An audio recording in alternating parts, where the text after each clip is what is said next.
Hello বন্ধুরা, welcome করছি তোমাদের আরেকটি নতুন ভিডিওতে। এখানে তোমরা দেখতে পাচ্ছ ওয়ালের উপরে কিছু টয় বিকেলস সাজিয়ে রেখেছি। আজ এগুলোকে তোমাদেরকে একে একে হ্যান্ড ড্রাইভ করে দেখাবো। এটি হচ্ছে একটি কার্টুন কার,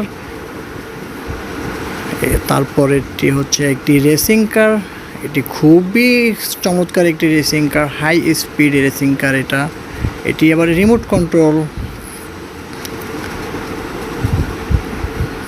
তারপরে যেটি রয়েছে সেটি একটি ডবল ডেকার বাস, চমৎকার একটি বাস, এটি খুবই অসাধারণ একটি বাস। তো চলো বন্ধুরা, শুরু করা যাক।